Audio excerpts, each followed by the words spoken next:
ஓம் நமோ நாராயணா. ஓம் ஸ்ரீ ஆண்டாள் திருவடிகளே சரணம். விஷுவாபசு வருடத்தின் மார்கழி மாதம் 7வது நாள். நீளாத்துங்கஸ்தனகிரி தட்டி சுப்தமுத்போத்ய கிருஷ்ணம் பாரார்த்தியம் ஸ்வம் ஸ்ருதி சதசிரத் சித்த மத்யாபயந்தி ஸ்பூச்சிஷ்டாயாம் ஸ்ரஜனிகலிதம் ய பலாத்கிருத்ய புங்கதே கோதா தஸ்யை நம இதமிதம் பூய ஏவாஸ்து பூய. அன்னவயற் புதுவை ஆண்டாள் அரங்கற்கு பண்ணுத்திருப்பாவை பல்பதியம் இன்னிசையால் பாடி கொடுத்தாள் நற்பாமாலை பூமாலை சூடி கொடுத்தாளைச் சொல்லு. சூடிக் கொடுத்த சுடர்கொடியே தொல்பாவை பாடியருளவல்ல பல்வளையாய் நாடி நீ வேங்கடவர்க்கென்னை விதியென்ற இம்மாற்றம் நாம் கடவா வண்ணமே நல்க. பாதகங்கள் தீர்க்கும் பரமனடி காட்டும் வேதம் அனைத்துக்கும் வித்தாகும் கோதைத் தமிழ் ஐந்தும் ஐந்தும் அறியாத மானிடரை வையம் சுமப்பதும் வம்பு. கோதை பிறந்த ஊர் கோவிந்தன் வாழுமூர் சோதிமணி மாடம் தோன்றுமூர் நீதியால் நல்ல பத்தர் வாழுமூர் நான்மறைகள் ஓதுமூர் வெள்ளிப்புத்தூர் வேதக்கோனூர். இன்று மார்கழி மாதத்தின் 7வது நாள். இன்று நாம் காணவிருக்கும் பாசுரம் 7வது பாசுரம். கீசு கீசு என்று எங்கும் ஆனை சாத்தான் கலந்து பேசின பேச்சரவம் கேட்டிலையோ பேய் பெண்ணே. காசும் பிறப்பும் கலகலப்ப கைபேர்த்து வாசனரும் குழல் ஆய்ச்சியர் மத்தினால் ஓசைப்படுத்த தைரரவம் கேட்டிலையோ.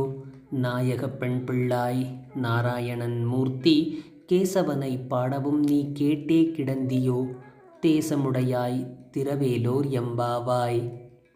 ஆண்டாள் பாவை நோன்பை நோர்க்கும் விதமாக தன் தோழியரை அழைக்கும் வகையில் இன்று 2வது தோழியின் வீட்டிற்கு வருகிறாள். வரும்பொழுது இங்கேயும் அந்த தோழி உறங்கிக் கொண்டிருக்கிறாள். அந்த தோழியை எழுப்புவதற்கு ஆண்டாள் சில அடையாள குறியீடுகள், அதாவது பொழுது புலர்ந்து விட்டது என்பதற்கான சில அடையாளங்களை சொல்லுகிறாள். அவள் அந்த தோழியிடம் சொல்லுகிறாள், பெண்ணே, கீசு கீசு என்று ஆனை சாத்தான். ஆனை சாத்தான் என்பது வலியன் குருவி. அந்த வலியன் குருவி தன் துணையுடன் கீசு கீசு என்று பேசி ஒரே கோஷமிடுகின்றது. அந்த கோஷம் உனக்கு கேட்கவில்லையா? அவை ஒன்றோடு ஒன்று பேசிக்கொள்கின்றன, தன் துணையோடு பேசிக்கொள்கின்ற இந்த பேச்சரவம் உனக்கு கேட்கவில்லையா?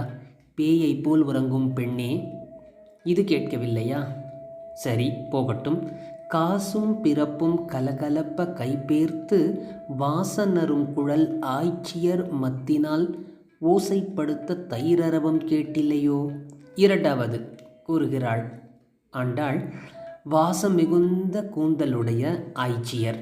அவர் ஆயர்பாடியில் இருக்கிறாள் அல்லவா? அங்கிருக்கும் ஆய்ச்சியர், அந்த ஆய்ச்சியரின் குழல், அவர்களுடைய கூந்தல் மிகுந்த வாசனையுடன் இருக்கின்ற அந்த கூந்தலையுடைய ஆய்ச்சியர் மத்தினால் தயிர் கடைகிறார்கள். தயிர் கடையும் பொழுது அவர்கள் கைகளில் உள்ள வளையல்கள் மற்றும் அவர் கழுத்தில் அணிந்த அணிகலன்கள், மாங்கல்யம் மற்றும் சங்கலி போன்றவை ஏற்படுத்தும் ஓசை, மேலும் தயிரை அவர்கள் கடையும் பொழுது அதிலிருந்து ஏற்படுகின்ற ஓசை, இதையெல்லாம் கூடவா உன்னால் கேட்கவில்லை? நாயக பெண் பிள்ளாய் நாராயணன் மூர்த்தி கேசவனை பாடவும் நீ கேட்டே கிடந்தியோ. இதையெல்லாம் கூட விடு நாயக பெண்ணே. கீசு கீசு என்ற ஆனை சாத்தன் பேசினது கேட்கவில்லை. வாசம் மிகுந்த கூந்தலுடைய ஆய்ச்சியர் ஏற்படுத்திய ஓசை, அதாவது தயிர் கடையும் ஓசை கேட்கவில்லை. அவர்கள் கைகளிலும் அணிகலன்களிலும் ஏற்படும் ஓசையும் கேட்கவில்லை. ஆனால் நாங்கள் உன் வீட்டிற்கு வரும்பொழுது நாராயணன் மூர்த்தி, கேசவன், நாராயணா, கோவிந்தா என்று கூறியபடியே வந்தோமே, அந்த கோஷம் கொடுவா உனக்கு கேட்கவில்லை? தேசமுடையாய் திரவேலூர் எம்பாவாய். மிகுந்த தேஜஸுடைய ஒரு பெண்ணான நீ இதையெல்லாம் கேட்டுக்கொண்டு இன்னுமா உறங்குகிறாய்? கதவை திறந்து எங்களுடன் பாவை நோன்பு நோற்க ஐக்கியமாகிவிடு என்று அழைப்பு விடுக்கின்றாள் ஆண்டாள். இந்த 7வது பாசுரத்தை மீண்டும் ஒரு முறை பார்ப்போம். கீசு கீசு என்று எங்கும் ஆனை சாத்தான் கலந்து பேசின பேச்சரவம் கேட்டிலையோ பேய் பெண்ணே. காசும் பிறப்பும் கலகலப்ப கைபேர்த்து வாசனரும் குழல் ஆய்ச்சியர் மத்தினால் ஓசைப்படுத்த தயிரரவம் கேட்டிலையோ? நாயக பெண் பிள்ளாய் நாராயணன் மூர்த்தி கேசவனை பாடவும் நீ கேட்டே கிடந்தியோ? தேசமுடையாய் திரவேலூர் எம்பாவாய்.